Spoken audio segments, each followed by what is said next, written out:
Good nutrition is a key contributor to socio-economic development, and scaling up interventions being implemented by government, partners and individuals alike is one way of ending hunger and attaining the Sustainable Development Goal number 2 of ending hunger.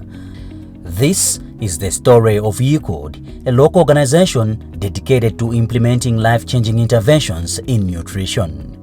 YICOD is a member organization of the Civil Society Organizations Nutrition Alliance CSONA, a key advocacy and policy change member organization in Malawi.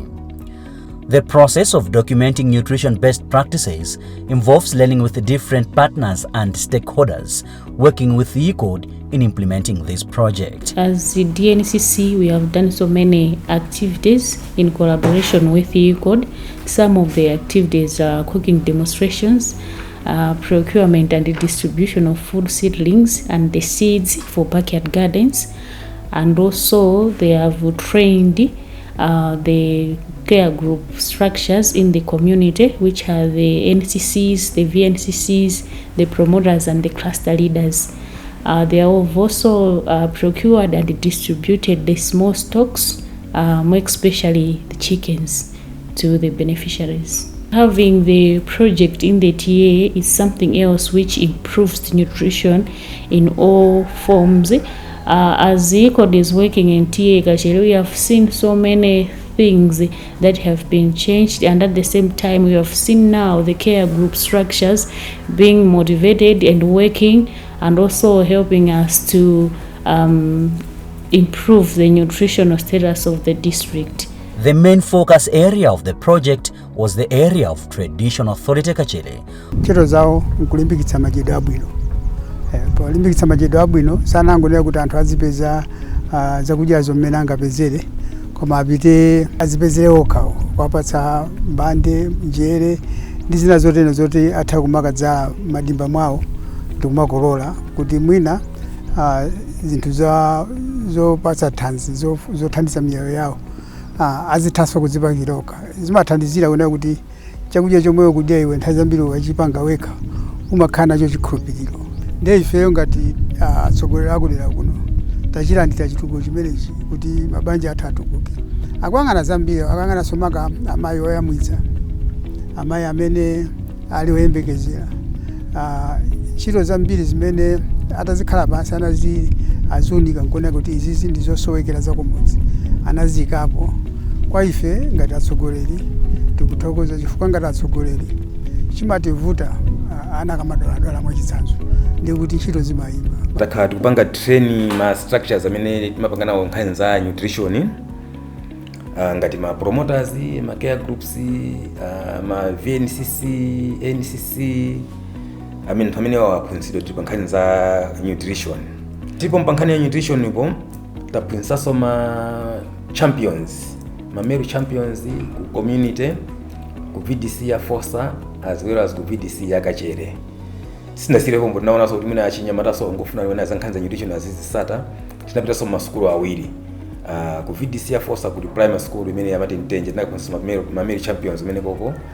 Tinapitaso ku VDC ya Kachere tinakuphunzitsa ma male champions kuti mwina athandizire panga facilitate nkhani za nutrition pa chinyamata okhaokha. Takhala kupangaso za ma cooking demonstrations ma VDC awiri wawa kuwaphunzitsa kuti kodi nkhani ya chakudya iyi angayikonze bwanji. Takhaso timaphunzitsanso kuti mwina pa khomo kuti likhalera ukhondo kuti madiro abwino akhale oyenerera pazikhalanso chimbuzi. Ndipo pakhala chimbuzi chachi azichigwisa ntchito. Pa chimbuzipo pakhale chivundikiriro. Komanso akatoka mchimbuzi mujamu azithandiza akapita panja asambe mmanja pachimbuzi pompaja asanapite ku nyumba kujako. Kukadyedwe kwabwino ndithu tidaphunzira pamodzi ndi anawo maka magulu a zakudya komanso ukhondo ngati wa munthu komanso zokhudzana ndi ukhondo wa madzi. Kotero kuti tidaphunzira zambiri pa zakudyapo nde padagwiridwa ntchito ndithu osati masewera. Phala titi mkaka wa soya, juisi wa mango, ngakhale zakudya zitimati za zongosakaniza mene makhala mbatata, bonya makhala moso, dzina lake ndilo sakaniza ndithu limene timati nansanganya. Ndipo magulu azakudya amenewa yaphunzira kuti alipo magulu asanu ndi limodzi 6. Ndipo pa ukhondo wa pathupiwu ndaphunzira kuti ngati munthu ayenera kukhala ndi ukhondo ngati usamba, kupesa, komanso zokhudzana ndi pamalo pamene akukhala munthu pakhale zimbudzi, komanso zimbudzi zisangokhala zimbudzi, pakhale malo oti zopangidwa bwino, zotsekeredwa bwino, ndipo pakhalenso madzi amene akachoka kuchimbudzi kuja azisamba, ndipo mwachitima ucha mpondagiya. One of the most impactful practices seen is the involvement of male champions. These men are not only trained but also encouraged to actively participate in nutrition issues, reshaping traditional gender roles for the better. Ninaphunzira zinthu zingapo kudzera mu bungwe la YICOD. Chamba ninaphunzirako za masomphenya, mmene munthu angakhalire masomphenya oti akwanitse masomphenya ake. Komanso taphunzirapo za ukhondo, khanza, komanso za gender. Taumuthandiza munthu pomuunikira mwina amene mbali ya ukhondoyi kuti munthu ayenera kusamba manja akamachoka ku chimbudzi, ayenera kukhala ndi mpondagiya akamatuka ku chimbudzi kuja kuti azisamba manja. Komanso YICOD anatiphunzitsa kupanga juice wa kholowa amene timati mwina mwana afunika kapena pakhomo titha kumwa, komanso tikati tamwa masamba ake aja timagwiritsanso ntchito ngati kuatendera kuti munthu azidya zinthu za vitamin. Another best practice that is noteworthy is also the involvement of the youth in the project. Zimenezi zikuthandiza bwino chifukwa kunena ngati kumbale ndiwo silimavulika, komanso majeda abo khomo zikuyenda bwino, komanso ukhondo tumapanganso bwinobwino zonse tupanga bwinobwino. Mavuto analipo ndithu nchifukwa chonena kuti ana amanyentchera, komanso zakudya zamagusikise nafe sitimadziwa timangomvera pa radio ndi atabwera abungu a YICOD idadziwanso zinthu zambiri madye zakasintha, komanso madye zamagusikisi, komanso za ukhondo zimenezo dazidziwa tinkangomva kwina koma pano pali mapanga ndiponso lilinso ndi ufulu kuphunzitsa anthu ene zimene maphunzire ife anthu sotitha kuphunzitsa. The elderly have also not been left behind, as they have essential contributions and roles to play in improving nutrition and wash. Kuyambirira adatipatsa milengo. Adatipatsa milengo tidadzala milengoyo.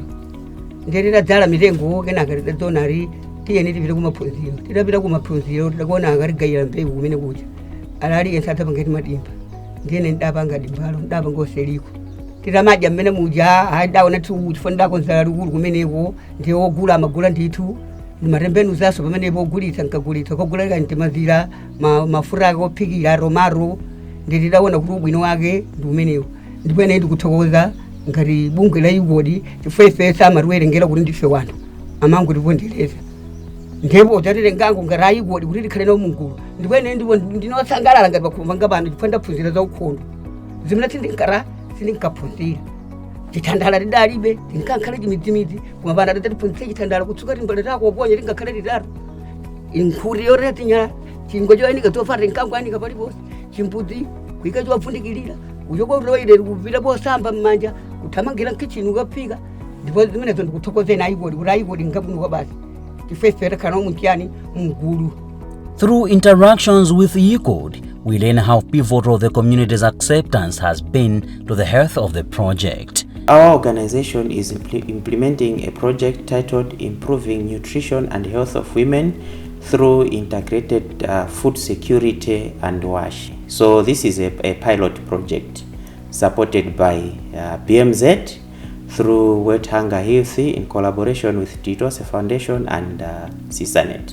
Yeah, our relationship with CSONA dates back in 2016. So CSONA has also helped us in terms of capacity building, that is to our staff. I remember we had trainings on budget analysis And as YICOD together with CSONA chapters, we conducted a budget tracking in the district some years back.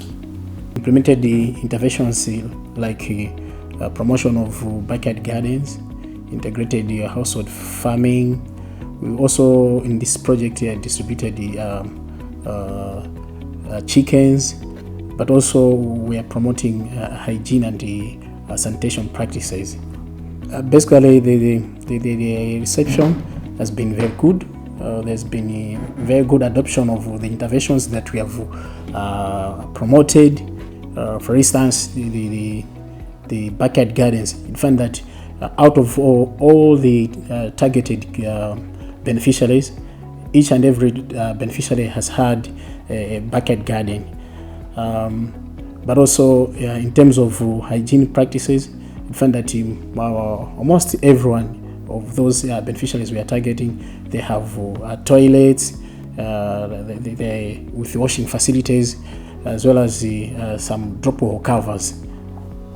One of the lessons that we have learned during this project is that when you involve the local leaders in project implementation, basically there's that high level of adoption of the activities by the community members. So that's one of the lessons that we have learned, because at the onset of the project, we involved the local leaders, and these local leaders are the ones that have helped us to implement the project successfully, and for the beneficiaries to adopt the interventions that we were promoting. The project in Dedza is being implemented with funding from BMZ through Veotunga Health Malawi in collaboration with the Tilitonse Foundation and the CSONA. The civil society organization's Nutrition Alliance CSONA believes in proactively advocating for sustained improvements in implementation of nutrition interventions. Through spotlighting interventions such as these, there is a possibility of ending hunger. CSONA stands for Civil Society Organizations Nutrition Alliance. It is a coalition of organizations who are working on nutrition. It started in the year 2013 as a result of the global scaling up nutrition movement, which was launched in 2010. And in Malawi, it was launched in 2011. Malawi government has a nutrition education communication strategy, which essentially is aimed at disseminating nutrition messages to the population in Malawi. Because one of the key areas that was seen as a gap in terms of nutrition was the adoption of nutrition practices at household level. And it was seen that most households or Malawians do not practice good nutrition. So as an organization, we are supporting documenting of good practices as a way of disseminating what others have done, learnings that have been generated from projects that have been successful, and which have proven if we can adopt some of the practices which those projects advocated, we can use the same information so that other people in other areas that have not been exposed to such practices can also learn. And that's why documenting best practices is one of the best ways of spreading the news about certain practices that are good, because there is no way other people can appreciate that nutrition is good and without capturing and documenting what has happened elsewhere. And that's why we believe that another way of educating the masses is capturing what has happened, what has been seen to be effective, and what has been seen to be working elsewhere, and packaging it in a way that others can also listen, can also appreciate the achievements that have been registered. So in that way, we believe that other people that have not adopted good practices could be mobilized and also replicate the same in other areas. The process of documenting these best practices is being funded by +1 Global Fund under the Enhancing Communication for Improved Nutrition Outcomes in Malawi grant, which seeks to spotlight interventions and enhance inter-organizational learning in the nutrition sector.